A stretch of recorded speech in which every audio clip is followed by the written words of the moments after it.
Hello there, friends. Jacob again, Mad Crazy Reviews, back with another director spotlight, and I'm going to try to keep this somewhat succinct. Oh boy, that hair is just not calming down, is it? So, we're going to talk about the Wachowskis today, and this is a big one for me because, as we'll get to, very important to me personally, very important to me as someone who wanted to be a filmmaker, who went to film school, all this stuff. But we'll get to that as we go. I actually recorded this earlier and it was over 30 minutes, just way too long. So I'm going to try and keep this a little shorter and a little more under control. So, the Wachowskis, Lily, Lana, they've only made one, two, three, four, five, six, seven movies, seven and a half, I guess. So they've been active for just shy of 30 years. Kind of got their start doing screenplays mostly, and then seems that they had gotten enough goodwill to try and make one on their own, and that was in 1996 with Bound. Now, they shopped this around a bit. Sounds like they got rejected because it's a lesbian noir film, and we don't make a lot of noir films anymore. And at that time, actually showing any sort of homosexual interaction was still pretty racy and still pretty uncommon. So they actually had gotten notes saying basically, if you change the gender to a male, we will 100% fund this. And they agreed, that movie's been done. Like it's a crime thriller. It's about trying to get money from the mob and it does a lot of familiar things, but like I said, has this lesbian element, which was very uncommon at the time. And they fought for that and said, no, we're not going to make it that way. We want to keep this element. It's that important. So if we're going to do it without that, then it's not going to be a movie we want to be involved in. So they stuck with it and were able to get the funding, made Bound, which is amazing. In my opinion, masterpiece. Perfect film. Like, seriously, watch it. Point out a flaw to me, please, because it is really, really good. The performances are good. The script is tight. It's funny. It's suspenseful. There's tension galore. It's just a really, really great movie. I think the only thing you could say against it is that it is sometimes like a play because the cast is so small and the locations are so small. Like there's only a couple locations. It's a small film, but it's still a great one. So I highly, highly recommend it. Again, that's Bound. That was in 1996. Then they come at us with 1999, The Matrix. And it is no small statement to make. Sorry, hopefully we can't hear all the sirens in the background. um, it is no small statement that this movie changed my life and it also changed filmmaking. Like, literally changed the way movies are made. And again, I dare you to prove me wrong because this it was such a shift. Again, these are things that we've seen before. We've seen the chosen one go from a meek desk job to being essentially like a superhero. We've seen that kind of thing. We've seen unrequited love. We've seen kind of alternate realities. We've seen a lot of these things before, but never packaged in this way, never to this high of a level of sophistication with technology and just film language. And it seriously changed the way movies are made. Even now, almost we're coming on closer to 30 years and still referenced, still a big part of the pulp culture lexicon, still a big part of film history. It changed the way movies are made. It changed my life. I saw it 6 times in the movie theater. It's fantastic. And I actually rewatched it probably a couple months ago with the kids just to see what they would think. And my oldest is sitting there like nervous in that scene where Cypher starts unplugging people. And she's like, oh my gosh, like, are they going to, can they save Neo in time? So it's still a great movie. I highly recommend it. I'm sure everyone who's watching this has seen it, but maybe share it with the younger generation, pass it along. Then they take a break. They come at us 4 years later, 2003, with The Matrix Reloaded and The Matrix Revolutions. Now, at the time, again, fairly innovative because it was pretty uncommon to make all of your sequels at one time. I think Back to the Future did it with 2 and 3, And then Lord of the Rings had their, massive production where they made all of the movies at one time. So it had been done, but again, just not very often. These didn't do as well, and I think that's kind of unfair. Like, they're pretty good. They're not as good as The Matrix. Most movies aren't.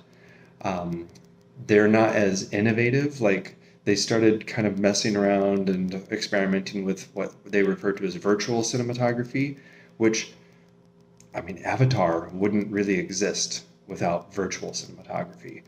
So if you want to give them a hard time, they're right at the forefront of technology, paving the way for other movies, other filmmakers to take it and run with it. And, maybe they make something better, maybe they don't, but they still are right there in the mix, trying to push the envelope of what is possible with filmmaking.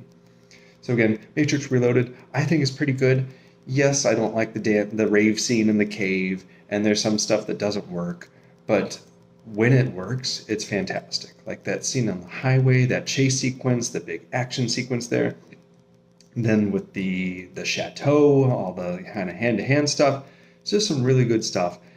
It's not as good as The Matrix. Again, most movies aren't, but it's still really, really good.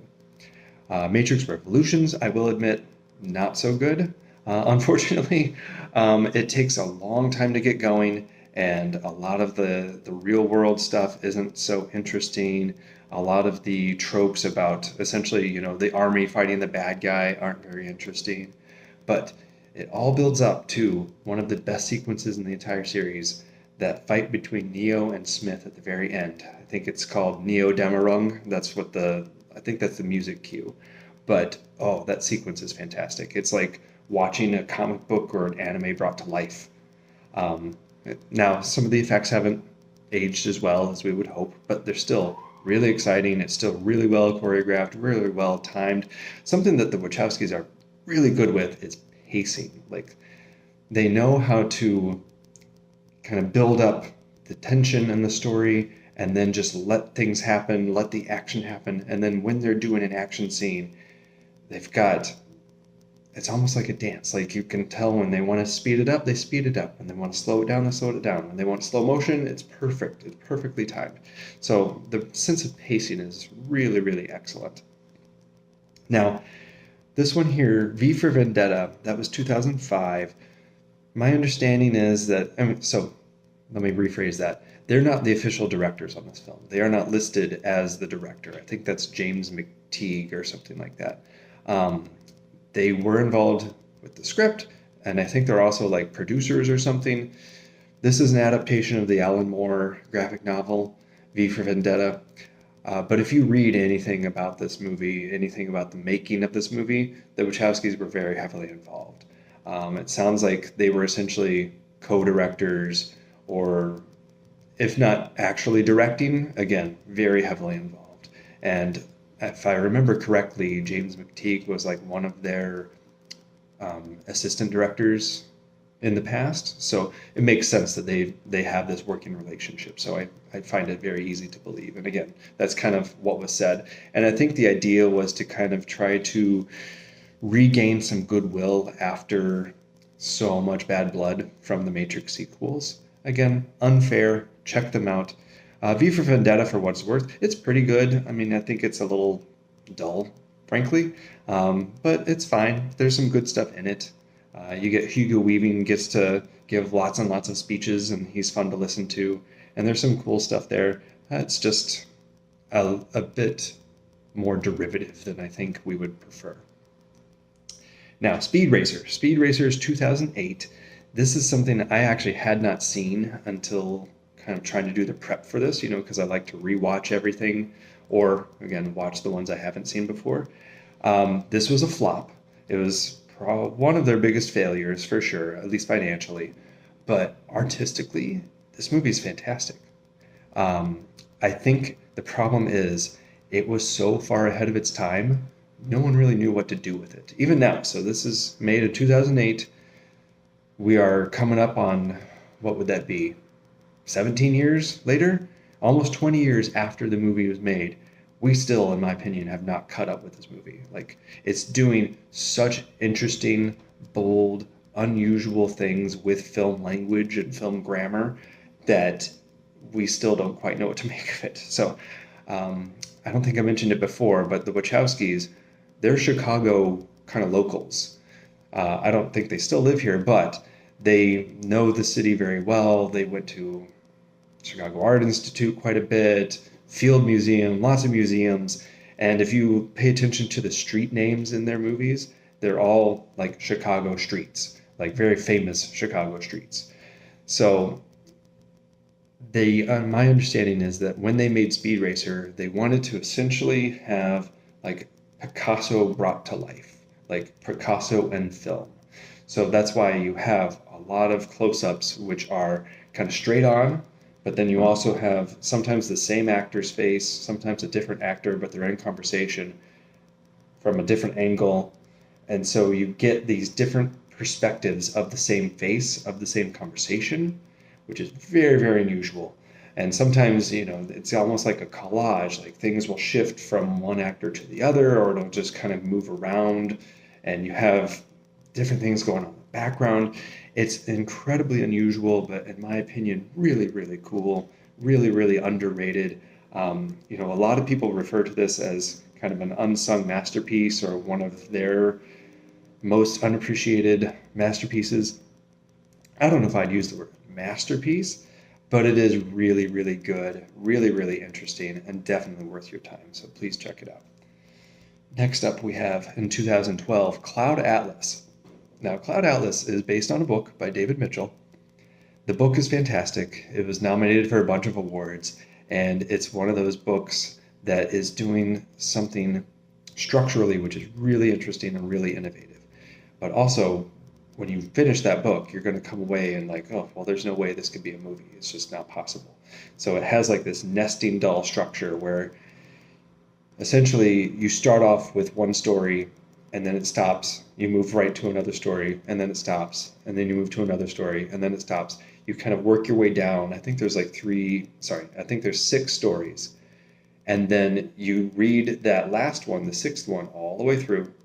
And then you catch the tail end of all the others as you get back to the original one you started with. So again, like a series of nesting dolls. Now, a lot of people loved the book. It was very highly rated. It got a lot of award, at least nominations, that sort of stuff.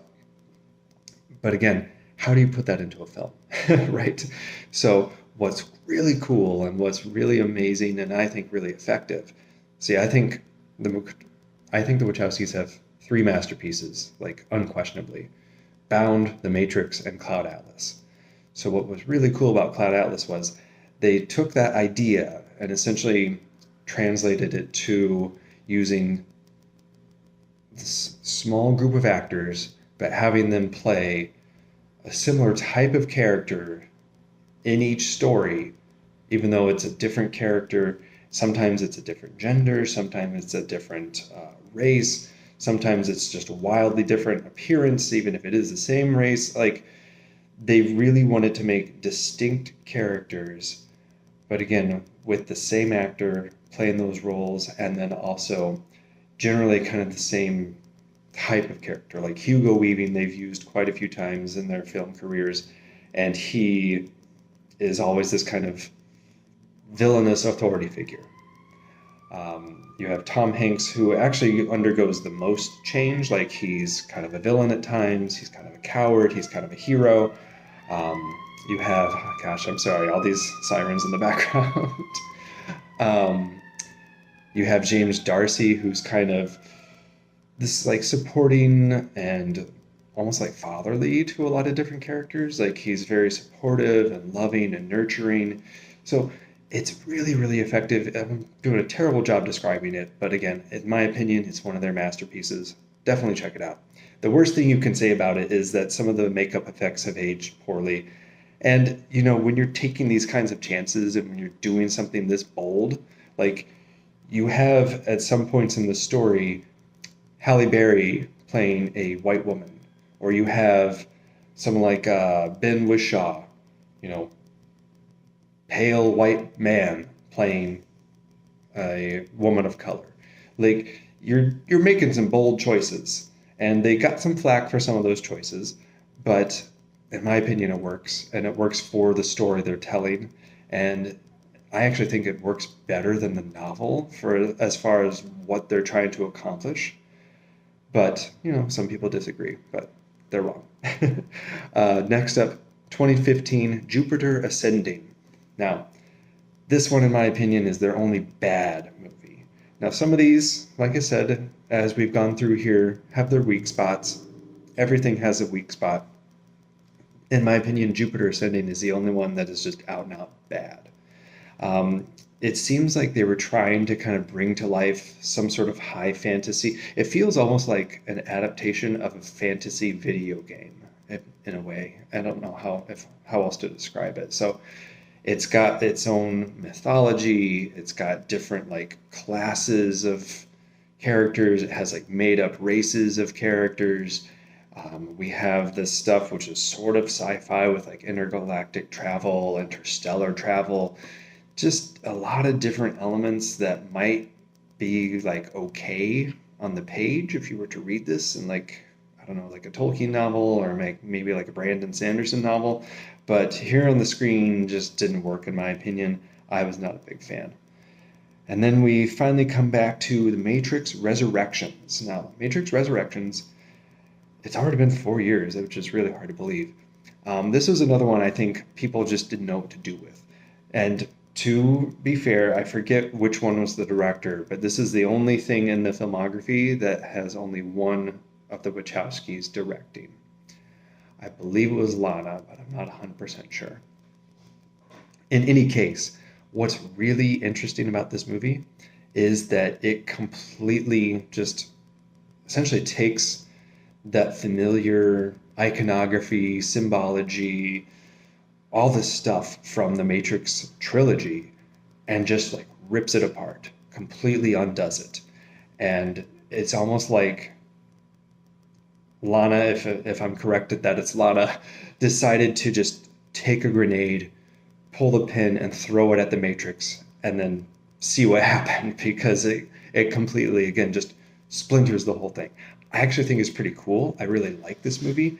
And one of my film school roommates, he to this day, 4 years later, he's only watched it like once or twice. He will send me a message occasionally via text that's like, I still can't really stop thinking about that movie. Something about it, it just like, it keeps your interest. And even again, if you haven't watched it in a while, it just sits in your brain because it's so unusual, so interesting, so bold. Now, that's the filmography. Some unifying ideas here. So, three and a half of these movies, again, let me just double check. 1, 2, 3, 4, 5, 6, 7, 8, 9. And that's if you're including V for Vendetta. So, really 8. 4 of those titles are Matrix titles. That's, that's a big chunk, obviously. That's half of them. If you look at this series, at all of these movies, there's a lot to do with being anti-authority, fighting against, essentially fascism, like, dictatorial leaders or corrupt leadership, that sort of thing. There's generally kind of a feeling of resisting being told what to do, as well as just fighting for the little guy, essentially, or fighting for yourself and your place in the world. But what's really especially bold is that you have some straight up anti-corporate, anti-capitalist messaging in some of these movies. And what's amazing to me is the fact that they got millions of dollars to do that. In some cases, over $100 million to do that. Like Speed Racer, that was an expensive movie. It's almost all special effects. I think it costs like 100 million or 120 million, something like that. And the whole point of that movie is basically that, they're going to keep the business in the family, and it doesn't matter how much money someone throws at them. They're corrupt, they're evil. The bad guy in the movie is someone who's just trying to rig the stock market, essentially. Like it's blatantly anti-capitalist messaging, which is awesome. I'm glad. That makes me so happy. And then we go to the Matrix Resurrections. Again, this is incredible to me that some Warner Brothers executive, presumably read the script or at least signed off on it. There is a bunch of material in this movie which essentially, so let me just try to get the movie in a nutshell. The whole premise of the movie is that Thomas Anderson gets put back into the Matrix. So he thinks it was all a dream, or he uses that material as like fodder for a video game he's designed. He had tons of success with the Matrix video game. The whole premise of the movie is that the executives at the video game company want him to just make another one. They just keep telling him, take all of that stuff and just do it again. Take the bullet time, do it again. Take this, do it again. You don't even have to change the characters. Same characters, bullet time, bullet time, bullet time. Like, literally, that is some of the dialogue in this movie. And it's just incredible to me that Lana was able to do this and get away with it. It's there. It's this, whatever, $100 million movie, and it's out there, essentially anti-Warner Brothers, or at least anti-corporate, anti-executive messaging right in there. Is hilarious. It's amazing to me. And again, it just completely tears down the entire series. Like, it's, the message is very clear that, Warner Brothers has been trying to get a Matrix sequel made for years. They figured enough time had gone by, the bad blood had gone away, and they wanted to get back to it because it's a very profitable franchise. The message here is clear. The Wachowskis do not want to make another Matrix movie. So I think this was just a way to try and put a nail in the coffin and say, we are done. We have said everything we want to say with this series. We want to move on with our lives and do something different. So that's my thoughts there. I think it's really amazing that they were able to do all of this stuff, essentially with a corporate blessing. So I'm trying to wrap up here. Again, they've only got 8 movies, 9 if you include V for Vendetta. 4 of them are Matrix movies, but we'll just run through the titles real quick. That was Bound in 1996, The Matrix in 1999, The Matrix Reloaded, and The Matrix Revolutions in 2003, sort of V for Vendetta in 2005, Speed Racer in 2008, Cloud Atlas in 2012, Jupiter Ascending in 2015, and pretty sure it was Lana, maybe it was Lily, and I apologize if I'm getting those switched. The Matrix Resurrections in 2021. So it's been a few years. They haven't normally gone this long without making a movie. So fingers crossed that they're up to something and that they're working on something. I've been a big fan of most of them. Like, 3 of these are masterpieces in my opinion. Speed Racer is very good, and even the other ones still have really good stuff in them. So they've done a lot of great stuff. I'm a big fan. I really hope to see something in the near future. So that's been the Wachowskis. Again, my name is Jacob. This has been Mad Crazy Reviews Director Spotlight, and that should do it for today. Thanks for stopping by.